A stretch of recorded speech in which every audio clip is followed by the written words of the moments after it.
چونٹی کے نام پر اللہ نے سورت رکھ دی. پیچھے میں آپ کو بہت ساری سورتوں کے نام یاد کرا آیا ہوں. ایک سورہ نحل بھی ہم نے پڑھی تھی. تو اللہ تبارک و تعالیٰ نے اس سورت میں قرآن کریم کی حقانیت، مومنین کی صفات، مختلف انبیاء کے احوال، اللہ تعالیٰ کی توحید پر دلائل، قیامت کی ہولناکیاں اور حیات بعد الموت کا ذکر فرمایا. اس سورت کی ابتدائی آیات میں ایک بار پھر حضرت موسیٰ علیہ السلام کے احوال اور معجزات کا بیان ہے. آیت نمبر 16 سے سلیمان علیہ السلام کا ذکر ہے. وہ داؤد علیہ السلام کے وارث تھے، بیٹے تھے، اور انہیں پرندوں کی بولیاں سکھائی گئیں. جنات اور انسانوں کے لشکر کا ایک فوجی ڈسپلن کے ساتھ ان کے پاس حاضر رہتے تھے. وہ جو ان کا لشکر تھا نا، اس میں انسان بھی تھے، جن بھی تھے، اور اس کے اندر پرندے بھی تھے. ان کا لشکر تھا، وہ ہمیشہ ان کے پاس رہتے تھے. حضرت سلیمان علیہ السلام گزر رہے تھے تو ایک مقام سے آپ گزرے جہاں چیونٹیاں بڑی کثرت کے ساتھ تھیں. تو ایک چیونٹی جو ان چیونٹیوں کی سردار تھی، ان چیونٹیوں کی بڑی تھی، اور مفسرین کرام نے یہ بھی لکھا ہے کہ وہ تھی بھی، ایک آنکھ اس کی کوئی نہیں تھی، ایک ٹانگ اس کی کوئی نہیں تھی، لیکن اس حال میں بھی وہ چیونٹی جو تھی وہ چیونٹیوں کی قیادت کر رہی تھی. تو حضرت سیدنا سلیمان علیہ السلام کا لشکر جب وہاں سے گزرا تو وہ کہنے لگی یا ایھا النمل ادخلوا مساکنکم، کہنے لگی چیونٹیوں اپنے بلوں میں گھس جاؤ. کہیں ایسا نہ ہو کہ سلیمان علیہ السلام کا لشکر بے دہانی میں، سلیمان کا لشکر توجہ نہ کرے اور تمہیں پاؤں کے نیچے مسل دے. لہذا اس طرح کرو کہ تم اپنے اپنے بلوں میں گھس جاؤ.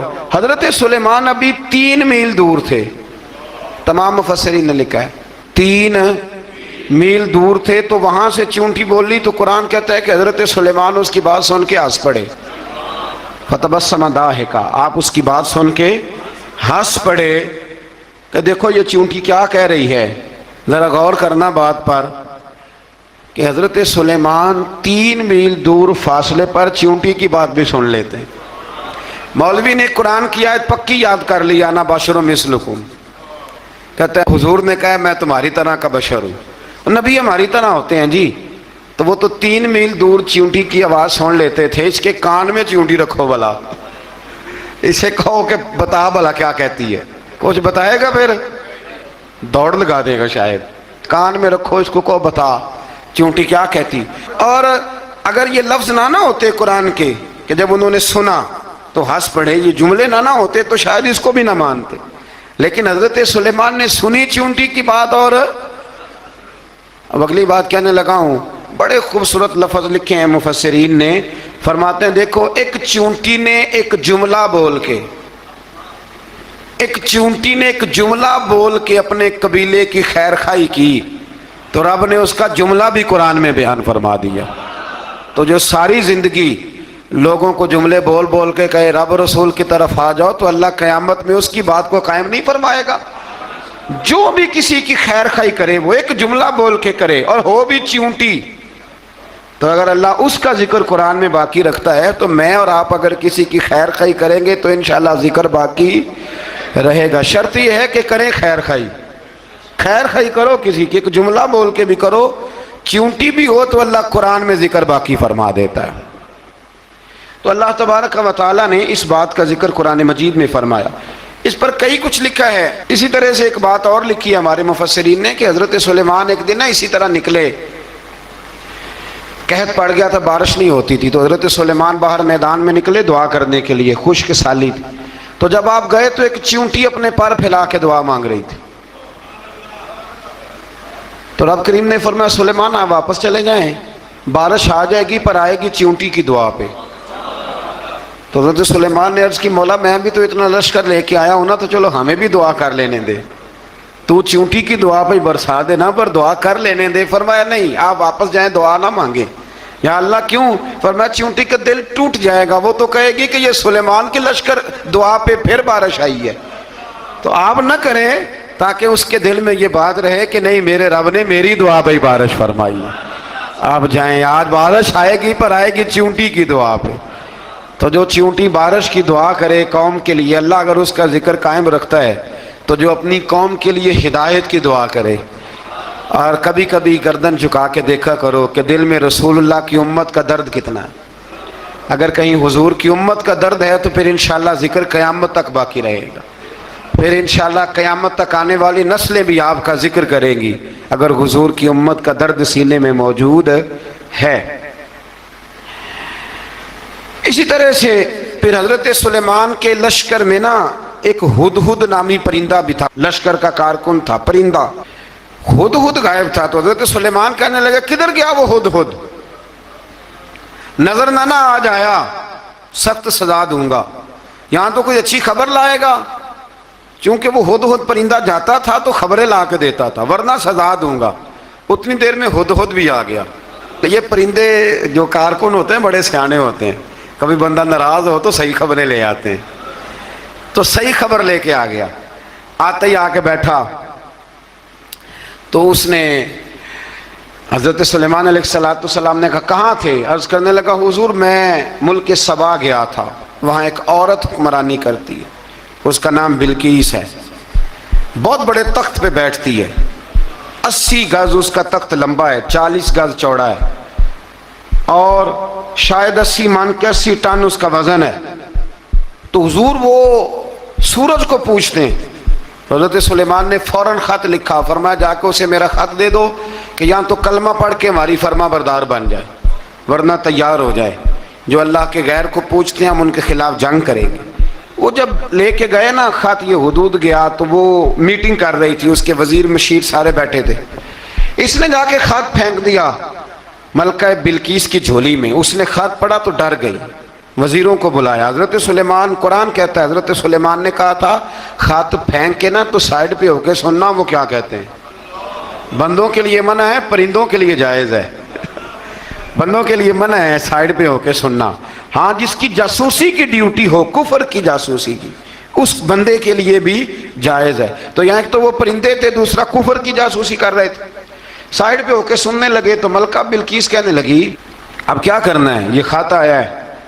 تو وہ کہنے لگے ہم تیار ہیں, آپ حکم کریں, ہم لڑنے کو تیار ہیں, لڑیں گے. وہ کہنے لگی نہیں تیزی نہ دکھاؤ. قرآن مجید کہتا ہے کہ وہ کہنے لگی جب لڑائیاں ہوتی ہیں تو شہر تباہ ہوتے ہیں, ملک کھنڈر بن جاتے ہیں, لڑائی مسئلے کا حل نہیں ہے. انہوں نے کہا کہ میں نبی ہوں. تو ایک دفعہ آزما لیتے ہیں کہ نبی ہیں کہ نہیں, معاذ اللہ آزما لیتے ہیں. کہا کیسے؟ کہنے لگی تحفے تحائف بھیجتے ہیں.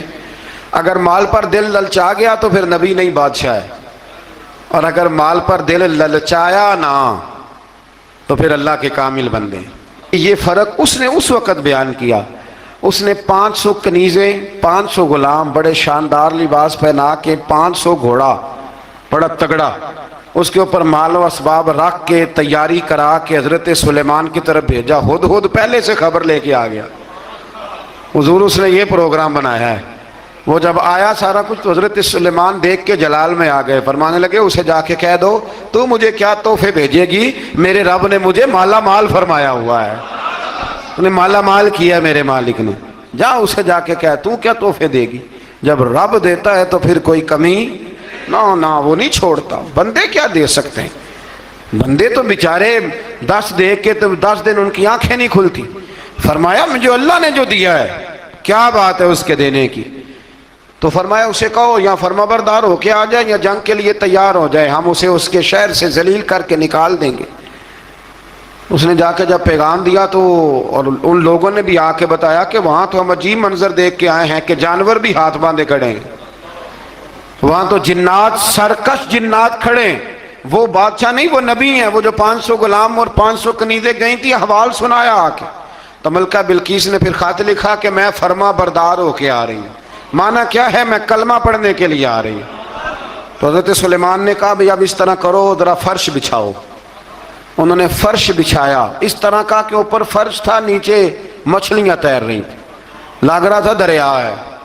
ڈیوٹی لگا دی, جنات نے بچھا دیا. ادھر حضرت سیدنا سلیمان فرمانے لگے اب چونکہ مان کے آ رہی ہے تو اسے اپنی نبوت کی علامتیں بھی دکھانی ہیں. اس نے تخت بڑا شاندار بنوایا تھا, اور خواتین میں جو عادتیں خواتین والی ہوتی ہیں وہ جاتی نہیں.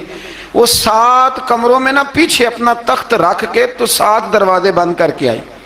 اس زمانے میں ایک رواج تھا, وہ زلیخا نے بھی 7 دروازے مکفل کے, ایک رواج تھا. ایک کمرہ، پھر کمرے کے پیچھے کمرہ، پھر اس کے پیچھے کمرہ، پھر اس کے پیچھے کمرہ، اور اس کو بڑے موٹے تالے لگائے جاتے تھے، اور فلسفہ یہ تھا کہ ایک تالا توڑے گا کوئی تو جب تک سپاہی آ جائیں گے، اور اگر اس کے توڑنے تک نہ آئے تو دوسرے کے توڑنے تک آ جائیں گے، اور اس کے توڑنے تک نہ آئے تو ساتویں تک تو آ جائیں گے۔ یہ ان لوگوں کا نفسیاتی معاملہ تھا، سوچ تھی۔ 7 کمروں میں مکفل کر کے نہ وہ نکلی تو حضرت سلیمان علیہ السلام کہنے لگے بھئی مجھے اس کا تخت چاہیے اس کے آنے سے پہلے، اس کے آنے سے۔ اس واقعے کی کیا ضرورت تھی قرآن پاک میں؟ یہ کیا حاجت تھی یہ تخت والی ساری بات قرآن نے کیوں بیان کی؟ پوچھیں آپ اپنے دل سے بھی اور انکار کرنے والے منکرین سے بھی، اس کی کیا ضرورت تھی؟ وہ جو کہتے ہیں جی ولی کی کرامت کی کیا ضرورت ہے، سیدھی سیدھی نماز پڑھو، روزہ رکھو، حج کرو، زکوٰۃ دو، تو پوچھو ان سے ایک سورت نمل کے اندر اس ساری تفصیل کی کیا ضرورت تھی؟ ختم ہو گئی جب وہ کلمہ جو پڑھ رہی ہے تو پھر اس سارے واقعے کو رب کیوں بیان فرماتا ہے؟ حضرت سیدنا سلیمان فرمانے لگے تخت چاہیے، اور چاہیے اس کے آنے سے پہلے۔ قال عفریت من الجن، جنوں میں سے ایک بہت بڑا جن بولا، کہنے لگا حضور آپ کا یہ تخت برخاست ہونے سے پہلے لے آؤں گا۔ یہ جو آپ میٹنگ کر رہے ہیں نا، یا آپ فیصلے ختم، کچھ نے لکھا صبح سے شام تک میٹنگ ہوتی ہے اور اس کو آنے میں پتہ نہیں کتنے دن لگیں گے، تو میں یہ برخاست ہونے سے پہلے، اور کچھ نے کہہ دیا آپ شرط کیوں لگاتے ہیں کہ صبح سے شام تک ہوتی؟ اس جن نے کہا دیا آپ 10 منٹ میں فارغ ہو جائیں، آپ فارغ ہوں گے تو تخت آ جائے گا۔ مفسرین نے لکھا ہے کہ جب قرآن کہتا ہے کہ اس نے کہا کہ آپ کے فارغ ہونے سے پہلے، تو اس کا مطلب ہے کہ جب آپ اٹھیں گے یہ جگہ خالی کر دیں گے تو تخت یہاں کیویں ہزاروں میل کا فاصلہ ہے آ جائے گا، پر ہوائی جہاز پہ کارگو کرا کے، جی DHL کے ذریعے کیسے آئے گا؟ وہ آئے گا تو بس آئے گا۔ تو حضرت سلیمان کی تو بادشاہت تھی نا زمانے پہ، فرمانے لگے نہیں نہیں تو لیٹ ہے، تو لیٹ ہے، تو ہمیں جانتا ہی نہیں، ایٹ سٹ تے پکھڑا کوار گندل، اسی اور بھی بوٹیاں جاننے ہاں، یہ تو لیٹ ہے، ابھی ہماری طاقت اس سے زیادہ ہے۔ بڑی کمال بات لکھی ہے لکھنے والوں نے۔ ایک مفسر نے لکھا ہے کہ ابھی حضرت سلیمان نے غلاموں سے منگوایا ہے، اپنی بات کوئی نہیں کی، یہ حال ہے ان کے غلاموں کا، تو سردار کا عالم کیا ہوگا؟ حضرت سلیمان کہنے لگے بھی جلدی جائیے۔ قال الذی عنده علم من الکتاب انا آتیک بہ قبل ان یرتد الیک طرفک، تو اٹھا ان میں سے وہ جس کے پاس کتاب میں سے علم تھا، ساری کتاب کا بھی نہیں، علم من الکتاب، کتاب، وہ اٹھے جن کے پاس کتاب میں سے علم تھا، تو وہ اٹھ کے کہنے لگے حضور میں لے آؤں گا، کب؟ آپ کے آنکھ جھپکنے سے نہیں، آنکھ جھپکنے سے، بندہ تھا جن تھا، جن کی تو بات مانی نہیں انہوں نے، کیا کہا؟ آنکھ جھپکنے سے، میں آنکھ جھپکنے سے پہلے لے آؤں گا۔ تو حضرت سلیمان کہنے لگے تو ٹھیک ہے چل لا، پھر لا، پھر آنکھ جھپکنے سے بڑے ہی نادان نہیں، پھر غصہ نہیں آتا ان پہ، پھر غصہ نہیں آتا۔ میرے شیخ کامل، مرشد اکمل، شیخ بحر و بار، حضور غوث پاک جیلانی، حضرت غوث اعظم یوں کر کے شاگردوں کو، مریدوں کو سبق پڑھا رہے تھے، پڑھاتے پڑھاتے ہاتھ آگے کیا، اور جب ہاتھ واپس آیا تو بھیگ گیا تھا سارا۔ تو شاگرد کہنے لگے حضور یہ کیا ہے؟ فرمایا تمہیں نہیں سمجھ آئے گی، چھوڑو تمہارے والی بات نہیں، خاصاں دی گلامہ آگے نہیں مناسب کرنی، رہنے دو تم۔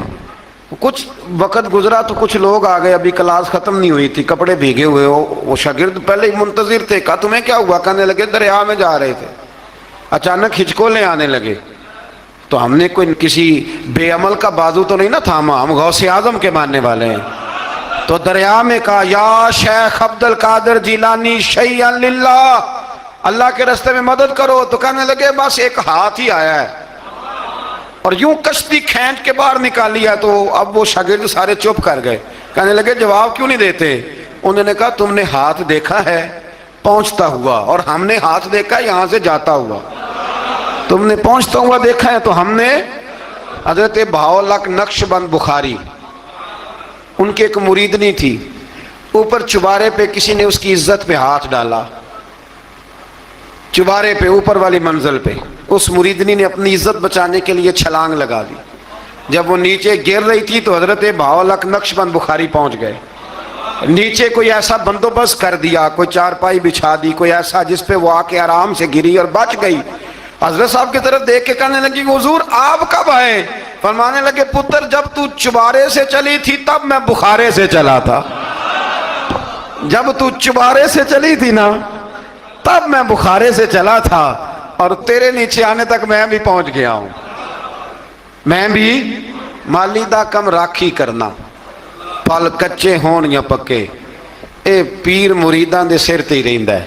اے جھوٹے ہون یا سچے, یہ پکی غلامی کریں یا کچی کریں, پیر کی بھی مجبوری ہوتی ہے, کیا کریں, پیر مریداں دے سر تے ہی رہندا ہے. اے جھوٹے ہون یا سچے, کیا کیا جا سکتا ہے. دیکھیں نا, نافرمان بیٹے کا بھی تو جائیداد میں حصہ ہوتا ہے نا, نافرمان بھی ہو تو جائیداد میں حصہ, تو چلو باپ ناراض رہے گا تو اللہ ناراض رہے گا, بات الگ ہے, پر جائیداد کا حقدار تو ہے نا, چاہے نافرمان ہی ہے. پیر مریداں دے سر تے ہی رہندا ہے, اے جھوٹے ہون یا. پھر وہ تخت آ گیا تو حضرت سلیمان سے پوچھا یہ کیا ہے؟ قال ھذا من فضل ربی. فرمانے لگے کچھ بھی نہیں. حضرت سلیمان کہنے لگے یہ میرے رب کا فضل ہے. شاید سب مفسرین نے بڑی بڑی باتیں کی ہوں, پر یہاں ایک قاضی ثناء اللہ پانی پتی رحمت اللہ علیہ کا فقرہ میں پڑھ رہا تھا, بڑا مزہ آ رہا تھا.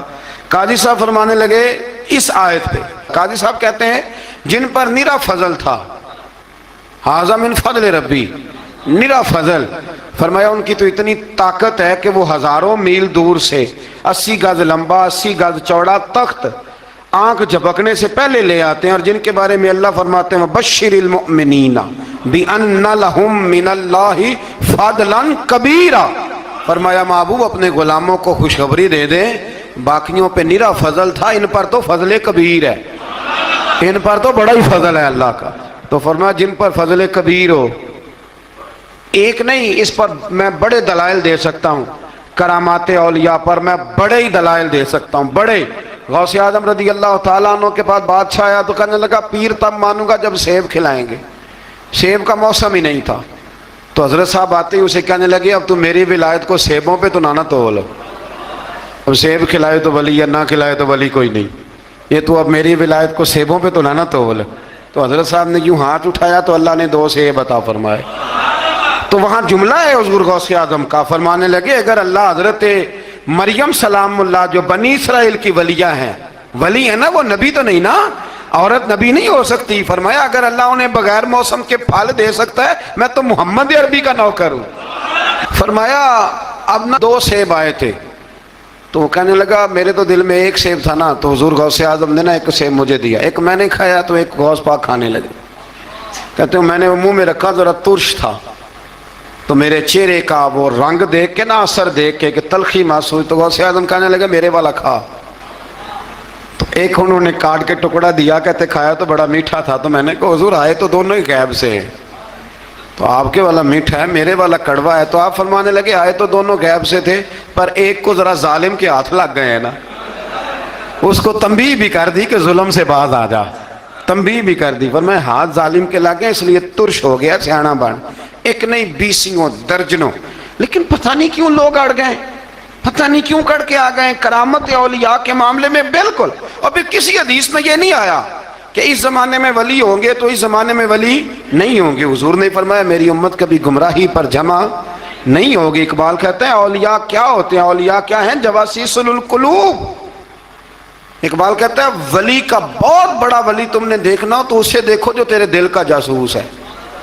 چلو یہ مشکل بات ہے, میں نہیں چھیڑتا, لیکن جو تیرے وہ جاسوسی کرتا ہے, پر کرتا ہے تیرے دل کی, وہ تیرے دل کا جاسوس ہوتا ہے ولی. اور اس پر حضور کی حدیث ہے, فرمایا اس کی فراست قلبی سے ڈر, یہ اللہ کے نور سے دیکھتا ہے. ڈر اس کی فراست قلبی سے، اللہ توفیق عطا فرمائے۔ بہرحال اس ولی کا نام تھا آصف بن برخیہ۔ آصف بن برخیہ جی حضرت سلیمان کے وزیر تھے۔ وہ آئی ملکہ بلقیس، اور جب وہ آئی نا تو اس نے دیکھا کہ یہ تو آگے سامنے حضرت سلیمان بیٹھے ہیں، اور جو رستہ ہے نا درمیان میں وہ فرش ہے کہ دریا ہے سمجھ نہیں آ رہی، تو اس نے نا اپنا یوں کر کے اوپر کپڑا اٹھانا شروع کر دیا کہ نیچے پانی ہے، تو حضرت سلیمان کہنے لگے چلتی آ، نیچے کچھ بھی نہیں۔ اس نے پیر رکھا، نیچے مچھلیاں بھی تیرتی جا رہی تھیں۔ حضرت سلیمان علیہ الصلوۃ والسلام، آج بھی اللہ نے توفیق دیا نا، لوگوں نے اس طرح کی تعمیرات بعد میں کی ہیں، لیکن اس کے موجد، اس کے پہلے بنانے والے حضرت سلیمان ہیں اللہ کی دی ہوئی توفیق سے۔ تو وہ ملکہ آپ کے پاس آئی، پھر وہ آپ کی فرما بردار ہو گئی، اور بعد مفسرین نے یہ لکھا ہے کہ اس نے جب کلمہ پڑھا تو پھر اس کا نکاح بھی حضرت سلیمان سے ہوا، یہ بھی بعض لوگوں نے لکھا۔